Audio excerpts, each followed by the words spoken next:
कितने का? 60 रुपए 50 लगाओ ना, 60 रुपए क्या? 50 लगाओ।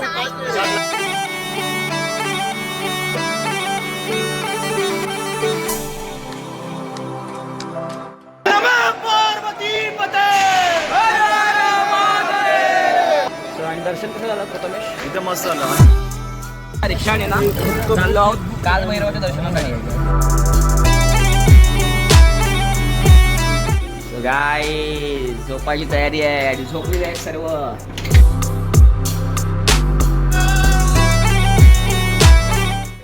नमस्कार मित्रांनो, तुमचं पुन्हा एकदा स्वागत आहे आपल्या कोकणी म्हणा या मराठमोळ्या युट्यूब चॅनलवरती. मी विनोद आणि माझ्यासोबत आहे प्रथमेश. आम्ही जय महाकाल. जय महाकाल, जय शिवराय. आम्ही पुन्हा एकदा तुमचं स्वागत करतोय आपल्या या कोकणी म्हणा या मराठमोळ्या युट्यूब चॅनलवरून.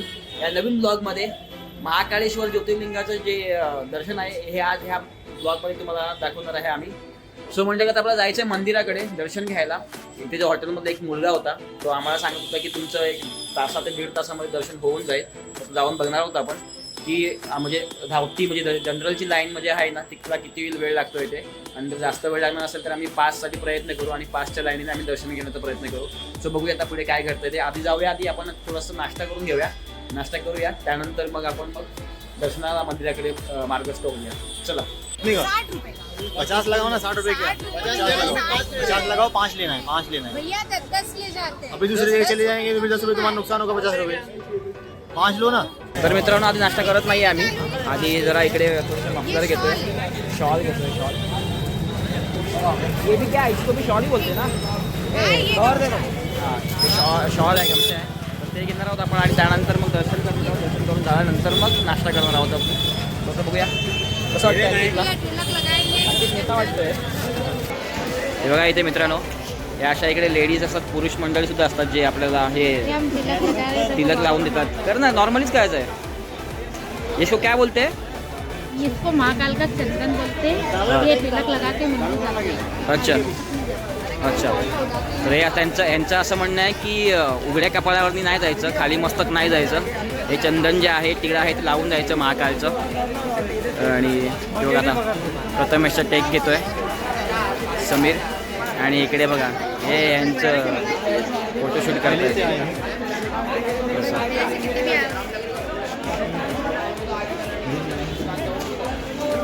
अशा बरीच इकडे लहान मुलीसुद्धा आहेत, स्त्रियासुद्धा आहेत, पुरुषसुद्धा आहेत जे लावून देतात. आणि समोर आपण तिकडे मंदिर आहे महाकालचं.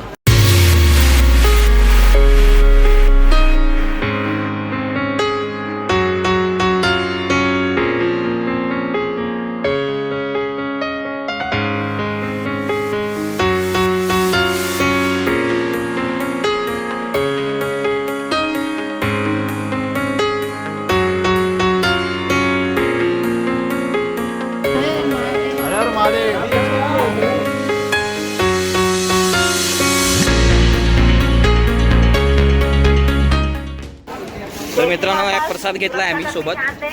आणि इकडे फुलं सुद्धा घेतल्यात. तर असा एकूण प्रसाद घेतलाय. पकड आता. तर आम्ही प्रसाद घेतलाय. दाखव प्रथमेश.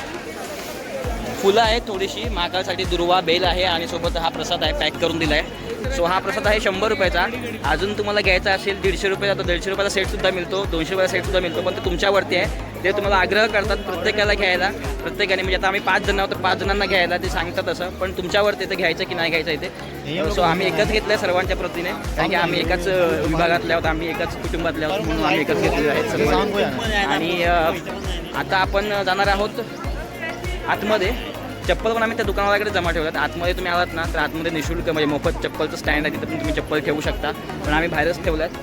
आणि आतमध्ये आलो आहे. खूप मोठा परिसर आहे हा महाकाळेश्वर मंदिराचा आणि बरीचशी गर्दी आहे. तरी पण आम्हाला सांगितलं गेलं की 1 ते 1.5 तासामध्ये तुमचं दर्शन होईल जनरलचं. आणि VIP जर करायचं असेल तर 250 रुपये पास आहे VIP चा. तर त्याला पण म्हणजे अर्धा तास लागतो जेमतेम. तर बघूया आता किती वेळ लागतोय तो आपल्याला. अंकित बघा फुल डॅशिंग लागला आहे. डॅशिंग म्हणजे एकदम कसं वाटतंय महाकाळाचं एकदम तिलक लावलंय कपाळावर. अच्छा लग रहा है. अच्छा लग रहा है. सुकून मिल रहा है. सुकून ना एकदम सुकून लग रहा है. सुकून मिल रहा है. खरोखर खूप असं एकदम असा ऊर भरून आलाय. म्हणजे महाकालच्या ह्या उज्जैनच्या धर्तीवरती उतरल्यानंतर महाकाल म्हणजे म्हणत होतो आपण उज्जैनला येऊ, उज्जैनला येऊ, उज्जैनच्या दर्शनाला, महाकालेश्वरच्या दर्शनाला येऊ. आणि फायनली शेवटी आपण इथे आलोय. इथे चालतं मंदिरामध्ये आणि असं थोडंसं आता एकदम गुजम्स वाटतं, एकदम अशी अनपेक्षित ऊर्जा आता संचारलेली आहे शरीरामध्ये. महाकालेश्वराचं दर्शन घ्यायचं आहे आपल्याला. हे खूप मन आनंदित झालं, प्रसन्न झालं आहे. भाईतला कसं वाटतं प्रथमेश? फायनली आपण आलोय उज्जैनला. आपण एक दिवस म्हणतो येतोय पण फायनली आज आलोय. बरं वाटतं. एक वेगळीच ऊर्जा संचारली शरीरामध्ये, भारी वाटते ना. सो बघा इकडे मुख्य प्रवेशद्वार आहे, आतमध्ये आलो आम्ही, प्रवेश करतोय. आतमध्ये गेल्यावरती काय माहिती मोबाईल सायलेंट करायला सांगितलं कदाचित. बघूया जेवढं आपल्याला टेक्स्ट घ्यायला मिळतील ना तेवढे आपण कव्हर करू. चला समीर पुढे गेलाय. हा बघा अशी लाईन सुरू होते इथून. आणि इकडे श्री महाकालेश्वर मंदिरचं आहे. आय थिंक इकडून सगळं फिरून जावं लागेल आपल्याला. जेवढं आपल्याला शक्य होईल तेवढा आपण टेक घ्यायचा प्रयत्न करू.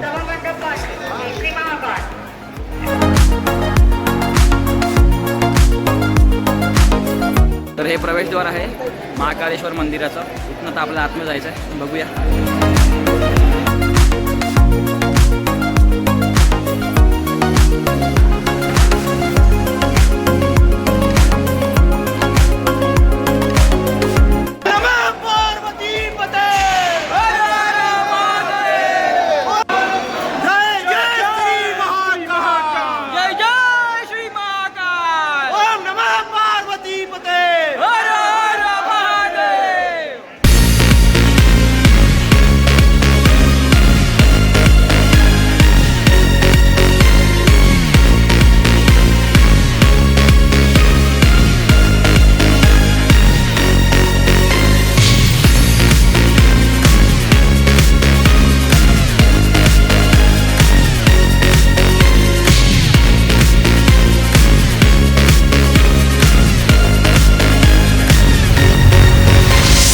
दर्शन घेऊन झालं आपल्याला महाकालेश्वरचं. आणि त्यानंतर बाहेर आलो आम्ही, पाय वगैरे करून आतमध्ये थोडेसे फोटोज काढून. आतमध्ये जास्त मोबाईल यूज करा देत नाही, पण बाहेर निघून आलो आहे. आणि जेमतेम सांगून तुम्हाला तासाभरात दर्शन झालं आहे आमचं. धावती लाईन होती, धावती रांग होती, पण दर्शन बऱ्यापैकी झालं आहे. जर तुमच्याकडे VIP पास असता तर तुला अजून जवळ जाऊन तुम्हाला दर्शन झालं असतं, पण घाबरत कोणा जाऊ देता येत नाही. आणि आता आम्ही बाहेर आलो आहे. इकडे लाडू प्रसाद मिळतो इकडे. बघा आता आम्ही घेतला आहे 100 रुपयाचा एक बॉक्स आहे. बेसनचे लाडू आणि शुद्ध घीमध्ये बनवलेले असतात हे म्हणतायत. तर तो एक प्रसाद घेतला आहे घरी घेऊन जायला. आणि आता आम्हाला जेवणाचं कुपन भेटलं. इथे जेवणाचं कुपनसुद्धा आहे, जे निःशुल्क आहे. ते बघूया आता कुठे जेवण चालू आहे ते. सो आता आम्ही चौघं जेवणार आहोत. बाकी प्रथमेशचा उपवास आहे, सो प्रथमेशसाठी काय बाहेर मिळतं का ते बघूया. सो आणि दर्शन कसं झालं प्रथमेश? एकदम मस्त झालं, अनपेक्षित होतं. फटाफट गेलो. अपेक्षित धावती लाईन होती. हर हर महादेव, हर महादेव.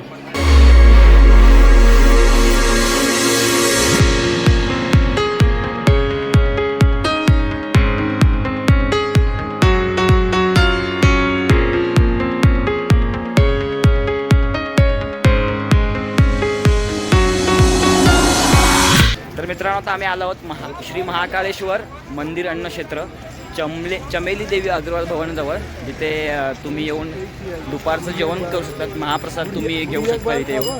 सो आम्हाला कुपन भेटलं तिकडे मंदिर परिसरामध्ये. तर आम्ही 4 कुपन घेतलेत, कारण की प्रथमेशचा उपवास आहे. नाही 4ही कुपन दे ना, 5 घेतलेत कुपन, पण प्रथमेशचा उपवास आहे. सो आता आम्ही चौघच प्रसाद ग्रहण करणार आहोत. आणि बघूया जास्त गर्दी नसेल माझ्यामध्ये, नसावी गर्दी, कारण की आम्हाला पुढे सुद्धा जायचं आहे. कालभैरव मंदिराचं दर्शन घ्यायचं आहे. बाकीची पण मंदिर आहेत ती करायची तर मला 5च्या आधी, आणि थोडं हॉटेलवर जाऊन आराम करायचा आहे. त्यानंतर संध्याकाळी जी आरती वगैरे असते शिप्रा रामघाटाजवळती, शिप्रा नदीवरती ती आरती आहे ती. आणि अजून कोणती मंदिर आहे ते? हे बडा गणपती आहे. नाही ते आरती संध्या आरती ज्या होते ना ते हरसिद्धी माता. हरसिद्धी माता जे आहे ना तिथे पण संध्याकाळची आरती आहे, संध्या आरती होते. हरसिद्धी माता मंदिरामध्ये जाऊन जायचं आपण संध्याकाळी. त्यानंतर सोबतच रामघाटावर ज्या आरती होती संध्याकाळची सुद्धा बघायची आहे. सो ह्या सर्व गोष्टी आपल्याला कव्हर करायच्या आहेत. त्यामुळे आता जाऊन प्रसाद ग्रहण करूया आणि त्यानंतर मग पुढे बघा सांगतो मी तुम्हाला आता प्रसादामध्ये काय काय आहे ते.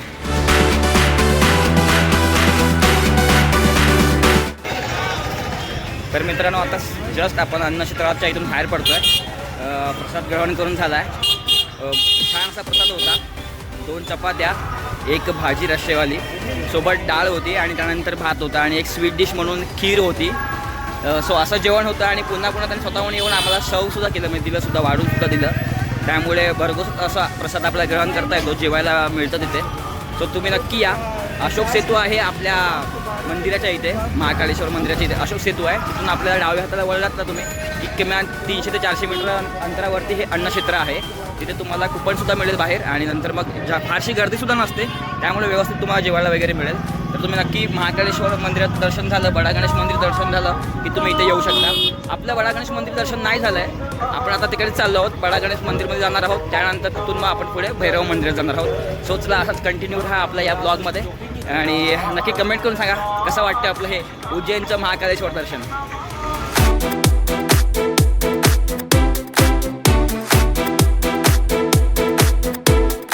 तर मित्रांनो जस्ट आता आपण निघालो आहोत महाकालेश्वर मंदिराचा जो विभाग आहे ना तिथून आम्ही बाहेर पडलो आहे. तिथे बडा गणेश मंदिर सुद्धा तिथे बाजूलाच आहे. ते बडा गणेश मंदिर सुद्धा दर्शन घेतलं आपण.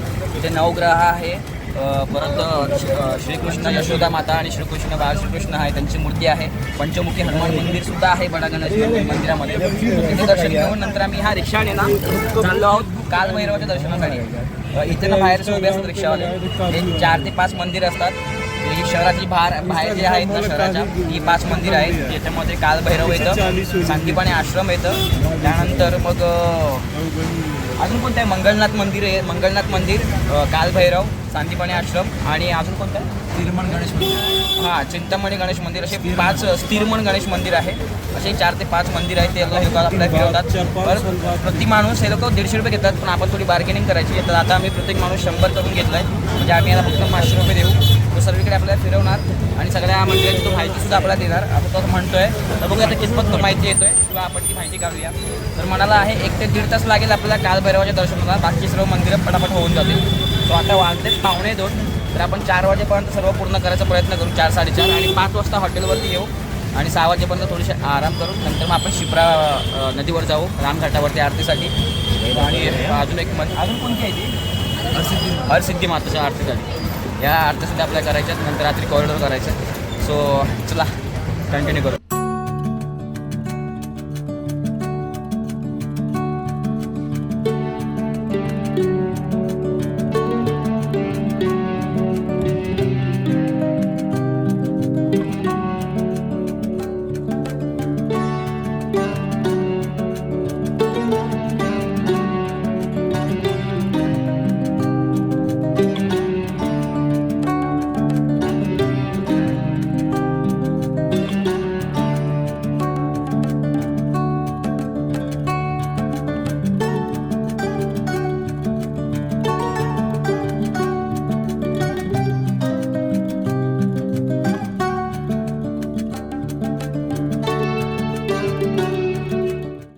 मित्रांनो आता आपण आलो आहोत हॉटेलमध्ये. आपल्या हॉटेलमध्ये याकरता आलो आहे कारण की आपल्या मोबाईलची बॅटरी पण डाऊन झाली होती आणि थोडासा आराम करायचा होता आपल्याला.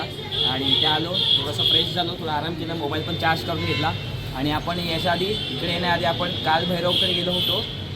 संदीपनी आश्रम, मंगलनाथ मंदिर आणि गडकालिका मंदिर हे आपण केलं. हे 4 ठिकाण केलं. पण या ठिकाणांपैकी ना कालभैरव ठिकाण आपण आतून नाही केलं कारण की बरीचशी गर्दी होती तिकडे आणि 2 ते 2.5 तास लागणार होते. जर आपण तिकडे थांबलो असतो लाईनमध्ये आणि दर्शन घ्यायला थांबलो असतो तर मग पुढची मंदिर आपली भेटली नसती. त्यामुळे आज आपण कालभैरवाचं दर्शन बाहेरूनच घेतलं आहे. आणि मग आम्ही पुढे आलो, मंगलनाथाचं दर्शन घेतलं आम्ही. त्यानंतर मग संदीपनी आश्रम बघितला आतो आणि त्यानंतर मग गडकालिका मातेचं दर्शन घेऊन मग आम्ही हॉटेलवर परतलो कारण की जे मोबाईलची बॅटरी होती डाऊन झाली होती. त्यानंतर आता आपण चाललो आहोत शिप्रा नदीवरची रामघाटावरील संध्या आरती, त्यानंतर हरसिद्धी मातेच्या मंदिराजवळील संध्या आरती. ह्या दोन्ही आरती आपल्याला बघायच्या आहेत. तर आता थोडासा चहा नाश्ता करू. सर्व मुलांना थोडीशी भूक लागली आहे, चहा प्यायचं आहे, नाश्ता करायचा आणि तो नाश्ता करून आपण जाणार आहोत त्या आरत्या घ्यायला. सो बघूया आता ह्या ब्लॉगमध्ये कंटिन्यू राहा तुम्ही. असंच पटकन नाश्ता करूया आणि लगेच आपण रामघाटावर जाऊया. चला.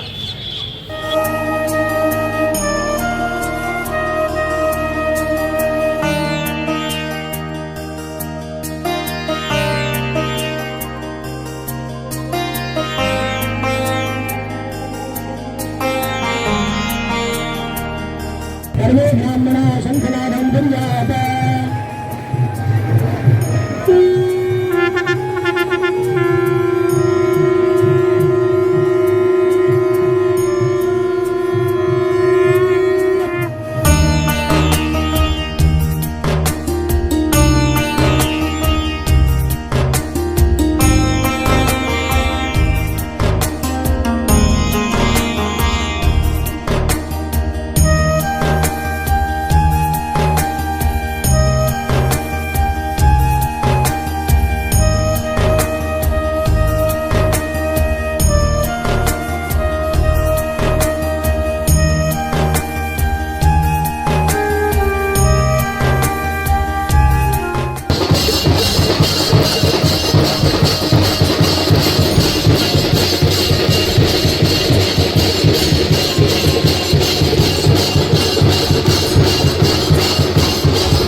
मित्रांनो ना आत्ताच आम्ही बाहेर आलो आहे. तुम्ही इकडे माझ्या मागे बघताय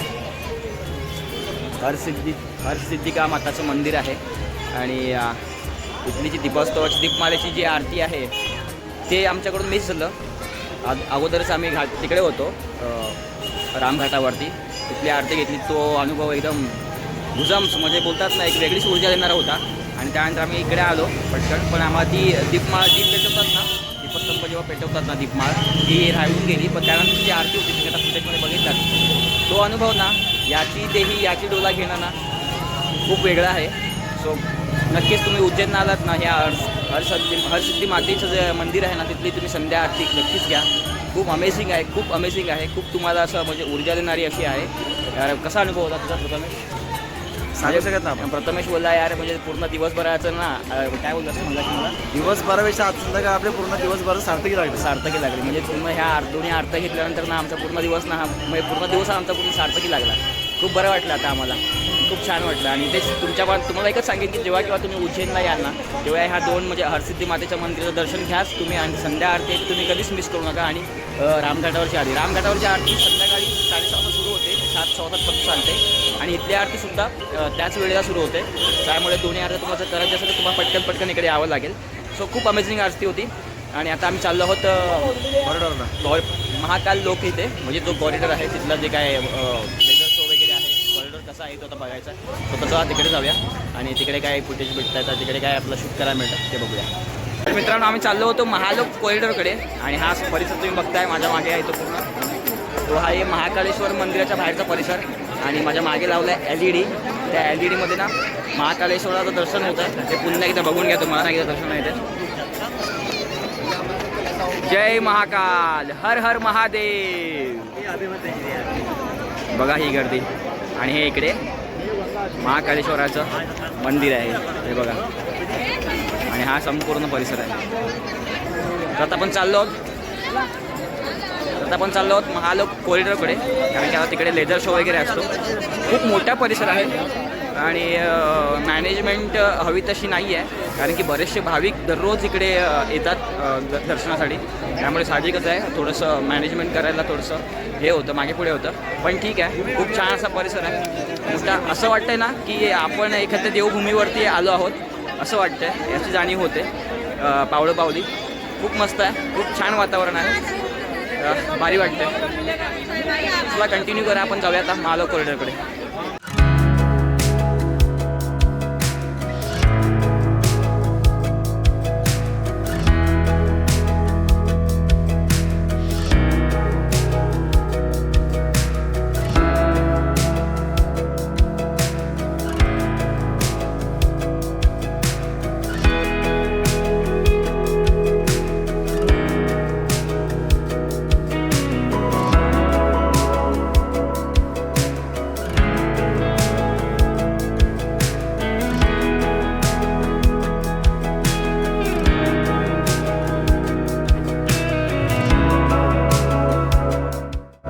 गाय झोपायची तयारी आहे आणि झोपलेली आहेत सर्व,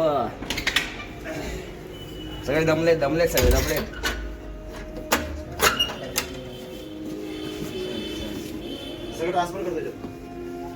प्रथमेश सगळं डेटा ट्रान्सफर करतोय पेन ड्राईव्ह मधले मोबाईल मधला. आणि हे बघा इकडे झोपलाय अंकित, समीर तिकडे झोपलाय. आणि हा बेड आहे चौघांचा. आणि हे साहेब बघा हा सिंगल बेड इकडे, म्हणजे असे 5 जण. या साहेबांचे ना आज शूज मारलेत कुणीतरी हरसिद्धी माता मंदिरामधून. चांगले स्पोर्ट्स शूज होते व्हाईट कलरचे, आतमध्ये काढून गेलेले, कोणीतरी उचलून घेऊन गेला. पनवती गेली क्या, पनवती निकल गई है ना. मग नवीन चप्पल घेतल्या आईने, हे बघा 200 रुपयाचा. सो कैसा था तुम लोग का एक्सपीरियंस उज्जैन का, महाकालेश्वर का? बहुत अच्छा था भाई। मंदिरों का दर्शन का, घूमने का, खाने का बहुत भीड़ था और खाने का तो भाई खाने का तो भाई 50 रुपए में आपका वो कैसा था? पनीर पुलाव पनीर पुलाव भाई क्या बोलते हैं थर्ड क्लास का, और खाने में भी अच्छे नहीं बस का वीडियो निकालना चाहिए था, मैं भूल गया वीडियो निकालने के लिए। बहुत तीखा लग रहा था खाना, खाने में नहीं अच्छा लग रहा भाई रोटी अच्छी नहीं थी, रोटी बिल्कुल अच्छी नहीं भाई। और तर मित्रांनो आता ह्या ब्लॉगची सांगता करायची वेळ आलेली आहे आणि आता मी बसलो आहे आपल्या जो आपलं हे हॉटेल आहे, हॉटेल परी म्हणून, त्याच्या रिसेप्शनला यासाठी आलो आहे, कारण की आपल्याला सकाळी लवकर निघायचं आहे. तर तुला सांगायचं आहे की बाबा गरम पाणी सकाळी लवकर मिळू दे आम्हाला, सोड म्हणून, जेणेकरून आम्हाला लवकर सकाळी निघता येईल. आम्हाला सकाळी 5 वाजता हॉटेल सोडायचं आहे, त्यामुळे 4-4:30ला उठून आंघोळ बिंघोळ करून 5-6:15 वाजता तरी आपल्याला इथून निघायचं आहे, जेणेकरून आपण 6 वाजता गाडी पकडून ओंकारेश्वरला प्रस्थान करू. त्यासाठी खालती आलो, पण रिसेप्शनला कोणीच नाही आहे. रिसेप्शनला तो थोडी वाट बघते आणि हा ब्लॉग पण इथे संपवतोय. संध्याकाळची संध्या आरती सुद्धा व्यवस्थित झाली, खूप छान होती. त्यानंतरचं महाकाल लोक जो कॉरिडॉर होता तो पण बघून आलो आम्ही, तुला रेडर शो वगैरे तिथं थोडं फोटोशूट केलं वगैरे. आणि त्यानंतर मग जेवायला आलो, थोडी खरेदी केली, प्रसाद वगैरे घेतला इथे आपल्या महाकालेश्वर मंदिराच्या बाहेर. त्यानंतर मग जेवायला आलो. तर जेवणाचा एक्सपिरियन्स आहे ना खूपच वर्स्ट होता, एकदम बेकार होता. एक म्हणजे भरपूर इकडे भोजनालय वगैरे आहेत, हॉटेल्स वगैरे आहेत जेवणाची वगैरे, चायनीज वगैरे. पण आम्ही म्हटलं की थोडं व्हेज थाळी वगैरे खाऊया. तो 5 जण होतो, त्यापैकी 4घांनी रेग्युलर व्हेज थाळी मागवली आणि एकाने पनीर पुलाव मागवला.